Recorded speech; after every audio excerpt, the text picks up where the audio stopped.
सभी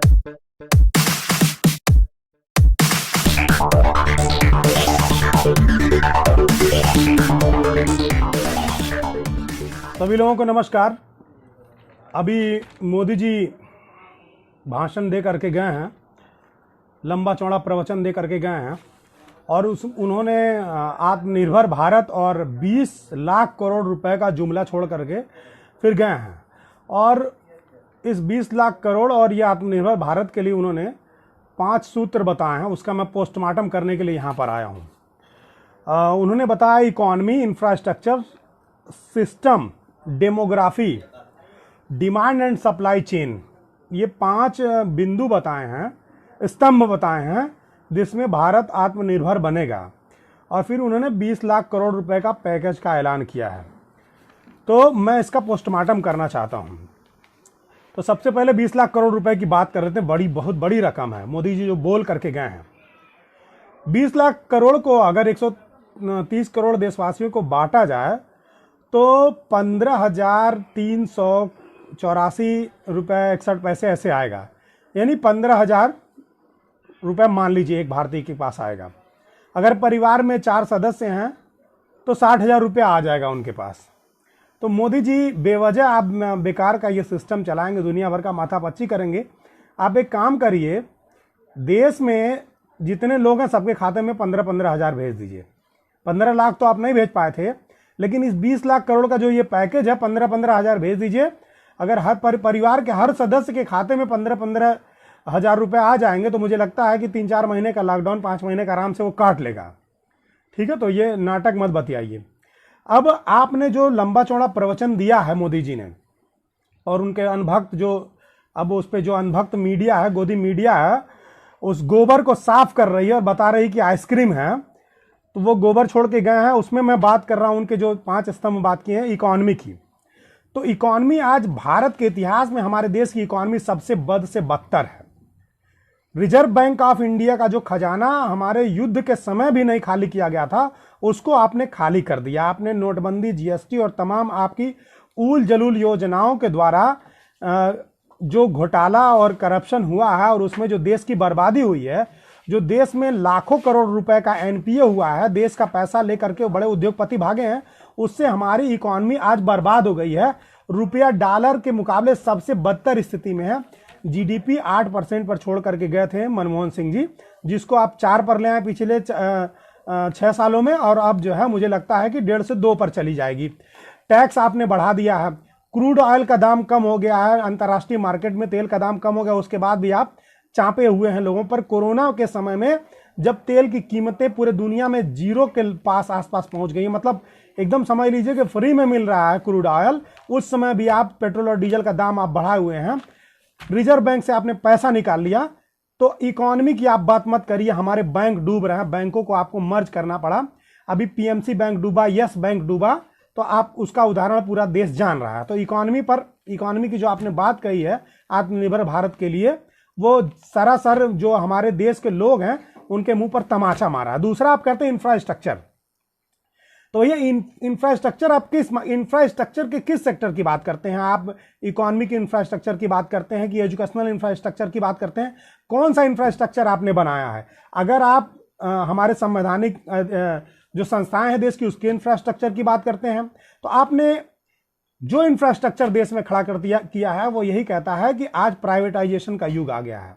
आपने सभी सरकारी स्कूलों को बर्बाद कर दिया, सभी सरकारी संस्थानों को बर्बाद कर दिया, रेल को बर्बाद कर दिया है। आप जो इंफ्रास्ट्रक्चर देश का था, जो देश के लोगों का था, देश के टैक्स के चलता था, वो निजी हाथों में बिक रहा है। एयरपोर्ट बिक रहा है, रेलवे बिक रहा है, ओएनजीसी बिक रहा है, इंडियन ऑयल कॉर्पोरेशन का हिस्सा बिक रहा है। तो ये इंफ्रास्ट्रक्चर की जो आप बात कर रहे हैं वो पूरी तरह से बर्बाद हो रहा है। देश प्राइवेट हाथों में जा रहा है।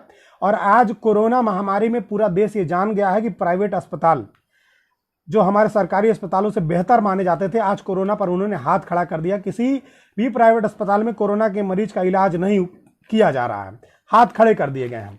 तो इंफ्रास्ट्रक्चर की जो आप बात कर रहे हैं तो वो पूरी तरह से इंफ्रास्ट्रक्चर नाम का कोई व्यवस्था हमारे देश में नहीं रह गया है।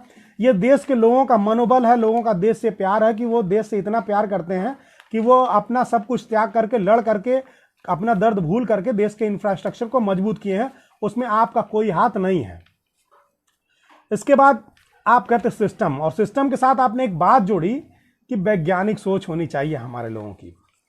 आप जो सिस्टम की बात कर रहे हैं तो पहले वैज्ञानिक सोच की बात करने हैं। आपके जितने भी सांसद विधायक हैं इसी कोरोना महामारी में गौमूत्र से इलाज कर रहे थे, लोगों को सलाह दे रहे थे कि एयरपोर्ट से उतरते उनको गौमूत्र पिलाया जाए, गोबर में नहलाया जाए, हैं? तमाम तरह के टोने टोटके बता रहे थे कि ये मंत्र जाप करोगे तो कोरोना चला जाएगा। कहीं भी आपने पूरे सिस्टम की जो साइंस की बात कर रहे थे उसमें आपने पाखंड, जातिवाद, मनुवाद, ब्राह्मणवाद की तरफ मोड़ करके रख दिया। हर तरफ हमारा सिस्टम इससे छूता नहीं, अछूता नहीं है। हमारे सिस्टम में आज पाखंड पूरी तरह से घुस गया, वहां वैज्ञानिक सोच की कोई जगह नहीं रह गई है। आपका जो स्वास्थ्य मंत्री है वो उल्टा सीधा बयान देता है, आपका जो केंद्रीय स्तर का मंत्री जो प्रवक्ता है वो गोबर और गोमूत्र जाकर के टीवी पर कह रहा है। सिस्टम की आप बात करते हैं, इस कोरोना से लड़ने के लिए पिछले हफ्ते तक, अभी एक हफ्ता बीत गया, पिछले हफ्ते एक न्यूज आई थी जिसमें बताया गया कि कोरोना से लड़ने में आपने लॉकडाउन के बाद 21 मई के बाद यानी लॉकडाउन के बाद 4000 से ज्यादा नियम आप बना चुके हैं। 4000 से ज्यादा नियम आप बनाए और हर नियम पर आप फ्लॉप रहे। वो नियम कहीं काम नहीं आया और आज भी नियम बदलते जा रहे हैं, नए नियम बदलते जा रहे हैं। नोटबंदी भी आपने किया था तो हर दिन आपने 100 नए नियम बनाए थे। आपको ये नहीं पता था कि जो नए नोट बनने हैं वो पुरानी एटीएम में मशीनों में फिट नहीं होंगे, क्योंकि पुरानी मशीनों में जो नए नोट की चौड़ाई थी वो कम थी और उनके लिए नया ट्रे बना था, ये भी आपको नहीं मालूम था। तो जिस तरह से नोटबंदी का निर्णय आपने वही गौमूत्र पी करके और गोबर खा करके लिया था, उसी तरह से ये लॉकडाउन का भी निर्णय आपने लिया है। ये गजेड़ियों का जो मंत्रिमंडल आपने बनाया हुआ है उन्होंने नियम निकाला है कि आपका सिस्टम इतना फेलियर है कि कोरोना से लड़ने के लिए अब तक आप 4000 नियम बना चुके हैं और उनमें से सब फ्लॉप हैं, कोई भी कारगर नहीं है। और आज आप देश की जनता से ये कह रहे हैं कि देश की जनता आत्मनिर्भर बने, खुद इलाज करे। हाँ, सिस्टम में आपका भ्रष्टाचार, प्रधानमंत्री आवास योजना, क्या किसी भी एक व्यक्ति को आप ला के बता कर सकते हैं कि जो बिना घूस दिए प्रधानमंत्री आवास पा गया हो? आपका मुद्रा लोन चला, क्या बिना घूस दिए, बिना भ्रष्टाचार किए लेखपाल बाबू कानूनगो को खिलाए, अधिकारी को खिलाए, किसी को मुद्रा लोन कोई मिल गया है? आप जरा बताइए। आपका सिस्टम इतना सड़ चुका है कि दलित का एफआईआर दर्ज नहीं होता है। आपका सिस्टम इतना बर्बाद हो चुका है कि रसूखदार लोगों के खिलाफ कार्रवाई नहीं होती है। आपके पार्टी का एक विधायक बलात्कार करता है, वो लड़की लड़ते लड़ते मर जाती है, उसके परिवार की हत्या हो जाती है, उसका एक्सीडेंट करा दिया जाता है, लेकिन उसको न्याय नहीं मिलता है। और अंतिम में जब जा करके देश के लोग सड़क पर उतरते हैं तब जा करके आपका सिस्टम काम करता है। और आपका पार्टी का जो सिस्टम है वो सिस्टम बलात्कारियों के समर्थन में तिरंगा यात्रा निकालता है। वो सिस्टम बलात्कारियों के जेल से बाहर निकलने पर उनका फूल मालाओं से स्वागत करके उनका जय श्री राम का नारा लगाता है। आपका सिस्टम अखलाक और पहलू खान जैसे लोगों की, निर्दोष लोगों की हत्या करने वाले, मॉब लिंचिंग करने वाले लोगों को जाकर के माल्यार्पण करता है। तो आपका सिस्टम पूरी तरह से सड़ गया है। ठीक है, आपका सिस्टम इतना घटिया हो चुका है कि आपने लगातार इस देश से पैसा ले जाने वाले लोगों का मदद किया है, इस देश से पैसा ले जा करके विदेश में बसने वाले लोगों का मदद किया। आप हमेशा जुमला छोड़ते रहते हैं कि फलाने गिरफ्तार होके आएगा, मेहुल को लेके आएंगे, इसको लेके आएंगे। कोई आया क्या? अभी तक कोई आया? कोई भ्रष्टाचारी आया? कोई पैसा आप लेकर के आए? तो आपका सिस्टम पूरी तरह से सड़ा हुआ है, जिस पर आप कह रहे हैं कि भारत देश आत्मनिर्भर बनेगा। चौथा आपने कहा डेमोग्राफी, डेमोक्रेसी। अब डेमोग्राफी आपकी डिटेक्टर ग्राफी हो गई है। आप जो देश को मूर्ख बना रहे हैं डेमोग्राफी के नाम पर, असल में वो डेमोग्राफी नहीं, अब डिटेक्टर ग्राफी हो गई है। लोकतांत्रिक व्यवस्था नहीं, तानाशाही व्यवस्था हो गई है। आप यूएपीए ले आए, अनलॉफुल एक्टिविटीज प्रिवेंशनल एक्ट ला करके देश में जितने भी लोग संवैधानिक अधिकारों के लिए लड़ रहे हैं उन सब लोगों को आप जेल में डाल रहे हैं, उनके ऊपर यूएपीए का इस्तेमाल कर रहे हैं। छोटे छोटे कार्यकर्ताओं, एक्टिविस्टों का आपने सोशल अकाउंट डिलीट कराया, छोटे छोटे लोगों को आपने जेल भेजा है। आपने सीएए ला करके संविधान का हनन किया, एनआरसी ला करके, एनपीए ला करके जो देश की संवैधानिक और लोकतांत्रिक व्यवस्था थी उसको खत्म करने की कोशिश की। देश का जो सेकुलर चेहरा है, जो हमारा संविधान कहता है कि हम धर्मनिरपेक्ष हैं, उसको आपने समाप्त कर दिया। देश की धर्मनिरपेक्षता पर प्रहार किया। आपने छोटे छोटे आरटीआई जैसे कानूनों को ध्वस्त करके देश में ट्रांसपेरेंसी के लिए और भ्रष्टाचार के खिलाफ काम करने वाले तमाम कानूनों का बदलाव किया। आपने ऐसे कानून बनाया कि आज कोरोना के महामारी में आप जो हमारा संवैधानिक स्तर पर जो हमारा प्रधानमंत्री राहत कोष था उसको दरकिनार किया, और आपने अपना स्वयं का निजी एक फंड बनाया जिसको पीएम केयर फंड का नाम दिया। आप उस सिस्टम और उस संवैधानिक व्यवस्था में यहां तक नहीं कर पाए कि आप जवाब दे पाए कि पीएम केयर फंड का पैसा कहां खर्चा हो पा रहा है। आरटीआई लगा करके कोई आम आदमी जानकारी नहीं ले सकता कि वो पैसा कहां खर्च हो चुका है। तो ऐसी व्यवस्था डेमोग्राफिक नहीं हो सकती है, वो डिटेक्टरग्राफी हो सकती है। आपकी लोकतांत्रिक नहीं हो सकती है, वो तानाशाही की व्यवस्था हो सकती है। आपने संविधान की धज्जियां उड़ाई। आपके जितने भी सांसद विधायक हैं वो लगातार धज्जियां उड़ाते हैं। आप सुप्रीम कोर्ट में बैठे जजों को मोटिवेट करते हैं, मेंशन करते हैं, आप उनको राज्यसभा का टिकट देते हैं, आप उनको राज्यपाल बनाते हैं, आप उनको आपके हिसाब से फैसले नहीं होते तो उन पर उंगलियां उठाई जाती हैं। आपका आईटी सेल संविधान की धज्जियां उड़ा करके आपके राज्य में संविधान की प्रतियां फूकी जाती हैं। संवैधानिक अधिकारों के लिए दलित को सड़क पर उतर करके मरना पड़ता है। ठीक है, तो आप डेमोग्राफिक की कोई बात मत करिए। अभी आप जो है मजदूरों के लिए श्रम कानून, अब बीजेपी शासित राज्यों में जो हमारा श्रम कानून था, जो हमारा लोकतांत्रिक अधिकार था, उसको आपने खत्म कर दिया। आपके बीजेपी शासित राज्यों में श्रम कानून समाप्त किया गया। इसका मतलब क्या है? आप 8 घंटे के बजाय मजदूरों से 12 घंटे ड्यूटी करा करके आप मजदूरों का संवैधानिक हक नहीं मारेंगे। आप जो लेकर के आ रहे हैं उसमें आपकी आहट आ रही कि आप धीरे धीरे देश में श्रम कानून खत्म करेंगे। उसमें यह भी आ रहा है, सुनने में आ रहा है कि आप उनको यूनिटी का अधिकार नहीं देंगे, संगठन बनाने का अधिकार नहीं देंगे। यानी कि आप क्या करेंगे? पूरी तरह से यहां पे गुलामी प्रथा और मधुआ मजदूरी लागू करने जा रहे हैं। तो आप डेमोक्रेटिक कोई बात मत करिए। आपने जो चौथे बिंदु की बात की कि डेमोग्राफी, वो भी पूरी तरह से इस देश में ध्वस्त हो चुकी है। इसके बाद आपने कहा कि डिमांड एंड सप्लाई की चेन। अरे भैया मोदी जी, हर शाख पर आपने उल्लू बैठा रखे हैं। क्या डिमांड है, क्या सप्लाई है, वो पूरे देश को मालूम है। आपका जो सिस्टम है उसमें आप बताइए, स्किल इंडिया चलाएं, आपने मेक इन इंडिया चलाया, उसमें क्या डिमांड था, क्या सप्लाई था, आपको नहीं मालूम था। डिमांड और सप्लाई आप बताइए। राशन ढंग से नहीं बंट पा रहा है। सब कुछ ऑनलाइन व्यवस्था होने के बाद भी कोटेदार राशन नहीं दे रहा है। एक सप्लाई की छोटी सी व्यवस्था है कि आम आदमी तक, जो गरीब आदमी है उसके पास राशन पहुंचे, वो नहीं पहुंच पा रहा है। आज कोरोना महामारी है, फूड कॉरपोरेशन ऑफ इंडिया के पास इतना ज़्यादा राशन है कि पूरा देश 6 महीने तक बैठ करके खा सकता है, लेकिन एक गरीब आदमी तक अभी वो राशन नहीं पहुंच पा रहा। आपके सप्लाई चेन यानी हर शाख पर आपके उल्लू बैठे हैं। और उसके बाद आप 20 लाख करोड़ की बात करते हैं, 20 लाख करोड़ की इकोनॉमी की बात करते हैं। तो देश के अगर आधे लोगों को गरीब मान लिया जाए तो उनके खाते में आप 20 लाख करोड़ रुपया डालेंगे ना, तो एक एक आदमी के खाते में 30-30 हजार रुपया आ जाएगा। और ये परिवार के हर सदस्य के खाते में अगर 30 हजार रुपया आएगा तो 5 महीना आराम से खा पी लेगा, ऐश कर लेगा। तो आप ऐसा नाटक मत करिए देश के साथ।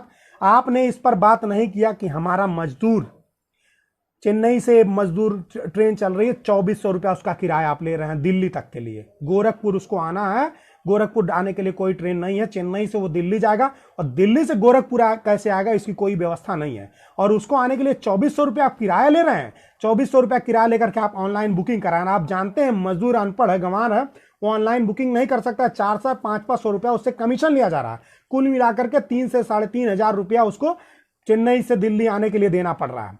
अब ये बताइए, जो आदमी 40-45 दिन से घर में भूखा हुआ है, उसको काम नहीं कर रहा है, खोली में रह रहा है, 6x6 के खोली में 10 लोग रह रहे हैं, और उस मजदूर से आप उम्मीद करते हैं कि वो 4000 का टिकट खरीद करके यहां पर आएगा। ये आपका सिस्टम है, ये आपकी व्यवस्था है। आप इस पर आप बात क्यों नहीं कर पाए कि हमारे, एक बार शोक व्यक्त कर दिए होते कि हमारे इतने मजदूर रास्ते में पैदल चलते चलते मर जा रहे हैं। वो देश से प्यार नहीं करते हैं, वो सवाल उठा रहे हैं क्या? वो लॉकडाउन का फॉलो कर रहे हैं कि नहीं? इस देश की जनता ने, 130 करोड़ जनता ने घर में बंद रह करके 40 दिन भूखे रह करके, कम खा करके, बीमार रह करके, इलाज न करा करके लॉकडाउन को फॉलो किया, लॉकडाउन का अनुसरण किया। लेकिन आपने जरा सी लालच करके शराब की दुकानें खुलवा दी, और शराब की दुकानों पर जो भीड़ लगा उसने लॉकडाउन के पर्पज को पूरी तरह से खत्म कर दिया। दुकानों पर जो भीड़ लगा उससे इन्फेक्शन इधर उधर फिर से फैल गया, और लॉकडाउन का पूरा पर्पज आपका फ्लॉप हो गया। आप इस पर बिल्कुल चर्चा नहीं कर रहे हैं। आप कहते हैं कि और ये आईटी सेल वाले अंधभक्त जो हैं ये कहते हैं कि शराब की बिक्री होगी कि देश का राजस्व बढ़ेगा। अरे इस देश में नरेंद्र मोदी जी अपने महल के लिए, संसद भवन के सौंदर्यीकरण के लिए 20,000 करोड़ रुपया क्यों खर्चा कर रहे हैं? अगर देश में शराब बेच करके पैसा जुटाना, अगर देश में लोगों को शराब बेच करके पैसा जुटा करके और कोरोना से लड़ना है, तो आप इसी कोरोना महामारी के बीच में देश के उद्योगपतियों का 68,000 करोड़ रुपया क्यों माफ कर दिए भाई? मैं आपसे पूछना चाहता हूं। हो सकता है कि आप मुझे भी उठा करके जेल भेज दें, लेकिन इससे डरने वाले नहीं। लेकिन आप मुझे जवाब दीजिए कि आप कोरोना महामारी में शराब की दुकानों खोलने के बजाय अगर 68,000 करोड़ रुपया उनसे वसूलते, जिसमें रामदेव का भी 2200 करोड़ रुपया है, जिसके पास 70,000 करोड़ रुपए की संपत्ति, उसका भी आप 2200 करोड़ रुपया माफ कर दे रहे हैं। इन लोगों से आप पैसा वसूलते हैं तो आपको शराब बेचने की नौबत नहीं आती। और यह शराब, घर में शराबी लोग भी होते हैं, उन शराबियों पर किसी का कंट्रोल नहीं होता। वो घर का खाना है कि नहीं है, उससे पहले शराब खरीद करके पीना पसंद करेंगे। तो आप ऐसे लोगों को, ऐसे परिवारों को संकट में डाल रहे हैं। एक तो आप कोरोना की महामारी को लेकर के आए इस देश में, जब दुनिया पूरा लॉकडाउन कर रही थी तो आप नमस्ते ट्रम्प कर रहे थे। उसी अहमदाबाद में आज कोरोना के सबसे ज्यादा मरीज हैं, वही कोरोना के सबसे ज्यादा प्रभावित क्षेत्र बन गया है जहां पर आपने नमस्ते ट्रम्प कराया था। तो पूरी दुनिया जब कोरोना से लड़ रही थी, लॉकडाउन कर रही थी, आप नमस्ते ट्रम्प कर रहे थे।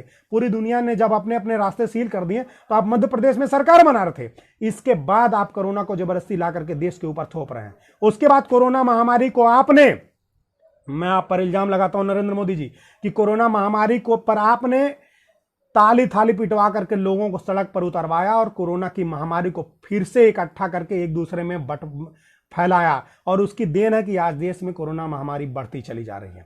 ये तो हमारे देश के लोगों की तपस्या है, उनकी सूझबूझ है। और सड़क के किनारे, नाली के किनारे दिन रात मच्छर से कटवाने वाले वो लोग हैं जिनके ऊपर, जिनका प्रतिरोधक क्षमता इतना ज्यादा, इम्यूनिटी सिस्टम इतना ज्यादा हो चुका है तमाम बीमारियों से लड़ते लड़ते कि उन पर कोरोना ज्यादा असर नहीं कर रहा है। इस नाते हमारा देश बचा हुआ है। तो मैं अपने देश के लोगों से कहना चाहता हूं कि ये मोदी जी ने अब आपको छोड़ दिया है कि आत्मनिर्भर बनो। देश में आत्मनिर्भरता का अभियान चलाया जा रहा है। इसका मतलब ये है कि आप खुद से इलाज कराइए, खुद ही पैदल पहुंच करके रेल की पटरी पर कट करके, मर करके, भूखे प्यासे घर पहुंचिए। क्वारंटाइन खुद से होना, उसकी व्यवस्था दिया था कि अब वो क्वारंटाइन की कोई व्यवस्था देश में नहीं कर सकते हैं और आपको सेल्फ क्वारंटीन होना पड़ेगा। तो आप खुद से करिए, मतलब आप आत्मनिर्भर बन जाइए। इनकी कोई जिम्मेदारी नहीं है, ये केवल आएंगे, भाषण दे करके चले जाएंगे।